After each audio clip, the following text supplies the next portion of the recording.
दे रहे हैं। हमारे होते हुए आपकी ये परेशानी हमसे देखी नहीं जाती। हाँ यार, आपने सही भाप लिया। दरअसल बात यह है कि मेरे पास कुछ रकम है। मैं चाहता हूँ कि इनसे कोई अच्छा कारोबार करके तरक्की की मंजिल छू लूँ, मगर क्या करूँ, कोई अच्छा ईमानदार वफादार सरमायादार और शरीक पार्टनर ही नहीं मिल रहा है जिसकी शिरकत के साथ ये ख्वाब शर्मिंदा ताबीर हो। क्या यही अच्छा रहेगा कि तुम मेरा साथ दो और हम दोनों आपस में एक कंपनी कायम करें? बेहतर रहेगा कि बताओ तुम्हारा क्या ख्याल है?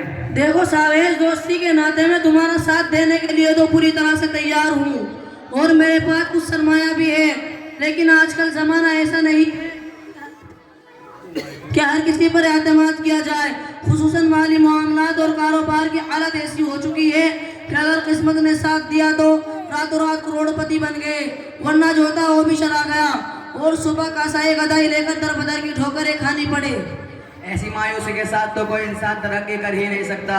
तरक्की के लिए तो हौसलों और हिम्मतों की जरूरत हुआ करती है और ज़िंदगी में इस तरह के तल्ख तजुर्बात से हमकिनार होना जिंदा दिलों का खास वस्फ है। और आपको तो मालूम है कि ज़िंदगी नफ़े और नुकसान, मीठे और कड़वे, अच्छे बुरे से ताबीर है और मुसलमान का तो इस बात पर ईमान है तकदीर अच्छी व बुरी अल्लाह की जानिब से है। अगर इस मुख्तसर ज़िंदगी में अपने बच्चों के लिए कुछ हासिल करना चाहते हो तो इस तरह के शैतानी वसूसों और बुरे ख्यालों को 3 तलाक देकर हिम्मत और हौसले का लिबादा उड़ना जरूरी है। सावेज, आपकी इन बातों से मेरी नाउम्मीदी उम्मीद में बुज़दिली हिम्मत में तब्दील हो गई और अब मैं अपने अंदर कुछ कल गुजरने का हौसला पाता हूँ। इसलिए आइए हम दोनों पूरे हौसले और अज़्म के साथ 10 शिरकत बढ़ाकर एक मुआहिदा करते हैं कि 10 लाख मेरे और 10 लाख आपके मिलाकर हम दोनों इस कारोबार को शुरू करेंगे, मगर इस शर्त के साथ कि मैं नुकसान में शरीक नहीं रहूँगा। हमारे इस मुआहिदे पर अल्लाह गवाह है। वल्लाहु अला मा नक़ूलु वकील।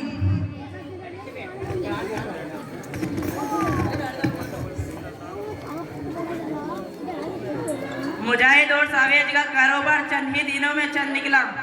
दोनों खूब नफा कमाते रहे। निहायत ही हौसला अफजा और पर मुसर्रत अयाम गुजर रहे थे कि अचानक एक जोर का धुचका लगा। हुआ यह कि एक दिन सुनामी ज़लज़ला आया और तमाम कारोबार फैक्ट्री समेत दोज हो गया और उम्मीदों और आरज़ू की फलक उस इमारत में उसकी तबाहकारी से बच न सकी। अब दोनों में तनाज़ा हुआ। मामला यहाँ तक पहुँचा के मुजाहिद और सावेज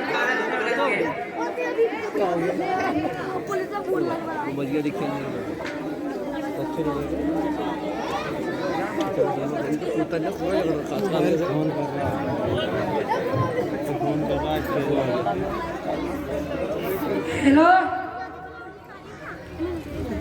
जी, मैं सिटी चौक से बोल रहा हूँ। यहाँ पर 2 अफराद के माबेन जबरदस्त जंग छिड़ी है, फौरन पुष्टि में रवाना करें।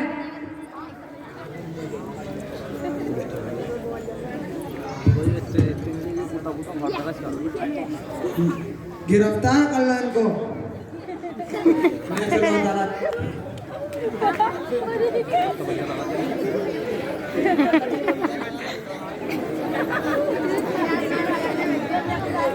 इन दोनों अफराद को हमने अपने मुखबर की इत्तला पर मौके वारदात से दस्तो गरेबा होते हुए गिरफ्तार किया।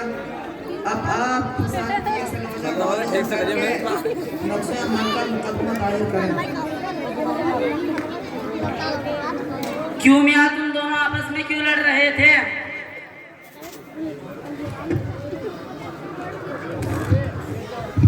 एक दिन का वाकया है कि मैंने अपने दोस्त सावेज से मुलाकात की और मैंने महसूस किया वो कुछ उलझा सा हैरान और परेशान है।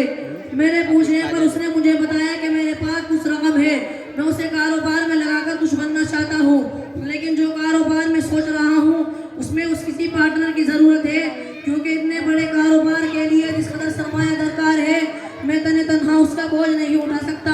इसके बाद उसने मुझे अपने इस मुतवक्का कारोबार में ये सब सुबह दिखाकर शिरकत की दावत दी। ये कारोबार सोबेज़द नफा बख्श है। हम बहुत जल्द इतनी तरक्की कर लेंगे कि लोगों की जबानों पर ये कलिमात होंगे 5 उंगलियां घी में। और इसी पर बस नहीं, बल्कि एक दिन ऐसा आएगा कि हम अंबानी बिरादरान और टाटा व बिरला के 2 कदम आगे पूरी दुनिया के अमीर तरीन इंसान कहलाएंगे और हम गुनगुनाएंगे। फिर दुनिया हमारे हाथ में होगी। The world is yours. और हम भी महसूस करेंगे कि हम महसूस करेंगे कि हम दुनिया के बादशाह हैं। मैं इसकी बातों में आ गया मैंने इसकी तरफ 10 शिरकत इस शर्त के साथ पढ़ा दिया कि मैं कारोबार से हासिल होने वाले मुनाफे में 50% का मालिक रहूँगा, लेकिन अगर खुदा न खास्ता कारोबार नुकसान और खसारे की सद में आ जाए तो मैं उसमें रत्ती बराबर का शरीक नहीं रहूँगा। और मेरी इस शर्त को मंजूर भी कर लिया, जिस पर ये स्टाम्प पेपर शाहिद है। हमारा कारोबार अल्हम्दुलिल्लाह अच्छा चलता रहा, उम्मीद से ज़्यादा मुनाफा हासिल होता रहे। हमने इसकी तकसीम के लिए एक तारीख तय की, लेकिन कुदरत का करना ऐसा हुआ कि तारीख के आने से पहले ही हमारा कारोबार पूरी तबाह व बर्बाद हो गया। मैं इससे नफा नहीं अपने असल रकम का मुतालबा कर रहा हूँ, और वो ये कह रहा है कि तुम्हारी असल रकम की वापसी तो दरकनार, बल्कि तुमको होने वाले 4 लाख नुकसान की तलाफी के लिए 2 लाख रुपये मुझे देने होंगे। आप भी इस सिलसिले में अपना बयान दीजिए। ये हकीकत है कि इस तरह का मुआहदा तय पाया था और मैंने मुजाहिद की सारी शर्तें भी मंजूर कर ली थी, लेकिन आप महज नफ़े में हिस्सेदार और शरीक हो गए। नुकसान में नहीं, लेकिन इंसान जुल्म जहुल है, आइंदा क्या होगा। और इससे वो बेखबर है कि ज़मीनी व आसमानी आफत और बुलाव का सिलसिला जारी है, और हमारे कारोबार का तबाह बर्बाद होना भी इस सिलसिले की नाख्वाही और नापसंदीदा कड़ी है। इसे गर्दिश अय्याम कहिए या किस्मत का लिखा कि आज मैं ना कंगाल मुफलिस हूँ, बल्कि 4 लाख का मकरूज हूँ। अब यह दोस्त मुझसे अपनी असल रकम का मुतालबा करता है। अखलाक और शरीयत हक में है, क्योंकि अगर शिरकत में जो भी नुकसान होता है हर शरीक उसमें इस्तेमाल के तनासिब से नुकसान का जिम्मेदार होता है। चे जाएगा इस पर मुझे दस्तों बिया होना। ठीक है, आप दोनों का बयान रिकॉर्ड हो चुका और मुकदमे की समाअत के लिए 4 मार्च 2022 ईस्वी की तारीख तय की जाती है। मुतय्यना तारीख पर आप दोनों अपने वकीलों के हमरा अदालत आलिया में पेश हो।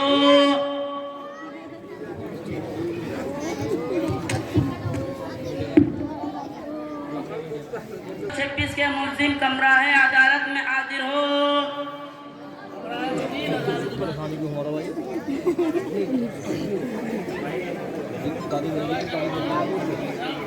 जनाब वकील साहब, आपके मौकिल मुजाहिद के खिलाफ ये मुकदमा दर्ज है कि उसने शावेज को ज़दोकोब किया और दफ़ा 2 के खिलाफ वर्जी का मुर्तकिब हुआ। इस सिलसिले में आप अपने मुवक्किल की तरफ से कोई बयान सफाई देना चाहते हैं? जी हाँ मोहतरम जज साहब, मेरे मुवक्किल ने अपने पसीने की कमाई मबलग 10 लाख रुपये नकद अपने बीवी बच्चों के मुंह से निकालकर शाहवेज को एक कारोबार करने के लिए दिए, और उसमें यह शर्त लगाई कि मैं नुकसान की सूरत में शामिल नहीं रहूँगा। शाहवेज ने उसे मंजूर भी किया, जिस पर ये स्टाम्प पेपर से शाहिद आदिल है। शाहवेज का कारोबार एक कुदरती आफत का शिकार होकर तबाह व बर्बाद हो गया, लेकिन इससे मुजाहिद को कोई सरोकार नहीं, क्योंकि उसने पहले ये पेशीन गोई की थी कि हो सकता है कारोबार तबाह व बर्बाद हो जाए और हमारी असल रकम भी चली जाए। मगर शाहवेज ने उसे पहला फिसलाकर अक़्द शिरकत की दावत दी थी, लिहाजा मुजाहिद का अपनी असल रकम का मुतालबा करना अज़्र कानून इस्लामी जायज़ व दुरुस्त है, क्योंकि दस्तूर असासी फरमाने इलाही ये है वअऊफू बिल-अहद इन्नल अहद कान मस्ऊला, ओ अहद की पाबंदी रखो, बेशक अहद की बात पुरुष होगी। नबी साहब सल्लल्लाहु अलैहि वसल्लम का इरशाद है अल-मुस्लिमून अला शुरूतिहिम, मुसलमानों पर अपनी शराइत का पासो लिहाज ज़रूरी है। इसलिए मैं अदालत आलिया से दरख्वास्त करूँगा कि वो साहब हक को उसका हक दिलाकर क़ाज़िम फिल जन्नह का मिसदाक़ बने। अपने वकील दिफा का बयान और उसकी दलाइल सुनी, क्या आपको इस बयान और दलाइल पर कुछ नक़द व जरा करनी है? जी हाँ मुंसिफ आली मकाम, इतनी बात तो मेरा मुवक्किल शाहवेज भी तस्लीम करता है कि उसने मुजाहिद की ये शर्त मंजूर की थी कि वो इस कारोबार में होने वाले नुकसान का जामिन नहीं होगा, लेकिन इस तरह की शर्त लगाना और उसे कबूल करना दोनों शरअन गलत है, क्योंकि फुक़हाए किराम इस तरह की शर्त लगाने को बातिल करार देते हैं। यानी अगर ये शर्त लगाई जाए तब भी इसका एतबार नहीं होता हो और फिर शरीक अपने हिस्से माल का तनासुब से नुकसान का जिम्मेदार करार पाता है, क्योंकि शिरकत इनान है जिसमें फिर शरीक अपने हिस्से माल का तनासुब से नुकसान का जिम्मेदार होता है। चुनांचे आप सल्लल्लाहु अलैहि वसल्लम का इरशाद है नका शर्त के मुताबिक तकसीम होगा और नुकसान में दोनों अपने अपने माल की बकदर शरीक होंगे। इसी तरह के मशहूर मुहक्किक फ़क़ह व कानूनदा शेखुल इस्लाम क़ाज़ी अल-क़ज़ा अबू हसन अली इब्न हुसैन इब्न मुहम्मद अश-शुग़्दी रहमतुल्लाह फरमाते हैं अक्द शिरकत में फिर शरीक अपने इस्तेमाल का तनासुब से बराबर का शरीक होगा। इसमें कमी पेशी करना बाइत्तिफाक फ़क़ह बिल्कुल जायज़ नहीं। असर हाजिर के एक ज़बरदस्त फ़क़ीह शेख अब्दुल हमीद महमूद तहमाज अपनी अलमोन वानों की तारीफ में रकम तराज हैं। तमाम अहले इल्म का इस पर इत्तिफाक है कि फिर शरीक अपने इस्तेमाल के तनासुब से नुकसान का जिम्मेदार होगा। अगर दोनों का सरमाया आधा आधा था तो नुकसान भी आधा आधा होगा, और अगर सरमाया 3 हिस्सों पर मुनक़सिम था तो नुकसान भी हिस्सों पर मुनक़सिम होगा। नीज़ इमाम अबू हनीफा, इमाम शाफी, इमाम शौफी, जाबिर इब्न ज़ैद और इमाम नसर रहमतुल्लाह का भी यही कौल है। इसी तरह फ़क़हा का मुसल्लिमा कायदा है, तावान नफ़ा के मुताबिक होता है। रहा वकील मौसूफ़ का अपनी दलील में आयत कुरानी को तो पेश करना वो दुरुस्त नहीं, क्योंकि बहीकी की रिवायत है जब आदमी अपने मुस्लिम भाई से वादा करे और उसकी नीयत वादा पूरा करने की भी हो, फिर किसी वजह से उस वादे को पूरा ना कर सके तो उस पर कोई गुनाह नहीं होगा। हाशिया तफसीर जिलालैन में लिखा है कि यह हदीस दाल है इस बात पर कि वफ़ाए अहद व अहद वादा पूरा करना वाजिब शरई नहीं बल्कि मकारिम अखलाक में से है, बशर्ते कि उसकी नीयत वादा पूरा करने की हो।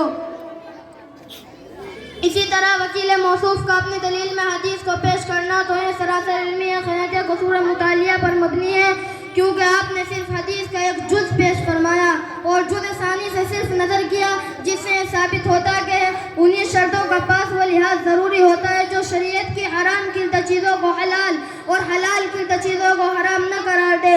जबकि अक्द शिरकत में ये शर्त लगाना कि मैं नुकसान में शरीक नहीं रहूँगा सूद के दरवाजे को खोलता है,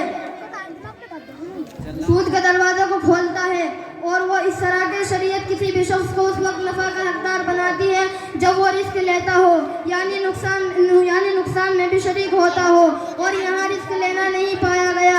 अब जो भी नफ़ा हासिल होगा वो महज अपनी असल रकम कर्ज पर देने की वजह से होगा, और कर्ज पर नफ़ा कमाना ये शरन हराम है, क्यों आप सल्लल्लाहु अलैहि वसल्लम का इरशाद है। इसलिए यह शर्त शरअन बातिल ठहरी और इसका पास व लिहाज मकासद शर के खिलाफ होने की वजह से खुद बातिल है।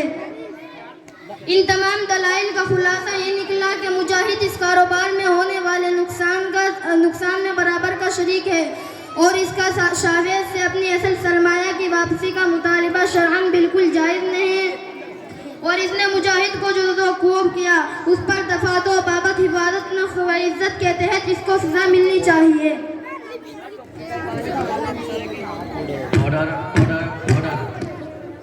उगलाए तरदी की दलाइल सुनने के बाद अदालत इस नतीजे पर पहुंची कि मुजाहिद का शावेज से अपने असल सरमाया की वापसी का मुतालबा शरअन जायज़ नहीं। मुजाहिद के कारोबार में होने वाले 4 लाख रुपए नुकसान में से 2 लाख शावेज को अदा कर दे, और शावेज को ज़ुदूक़ूब करके उसे जो जिस्मानी तकलीफ पहुंचाई और उसकी इज्जत को जो पामाल किया उस पर बतौर जुर्माना शावेज मुजाहिद को मबलग 5000 रुपये अदा करें। अदालत बर्खास्त होती है।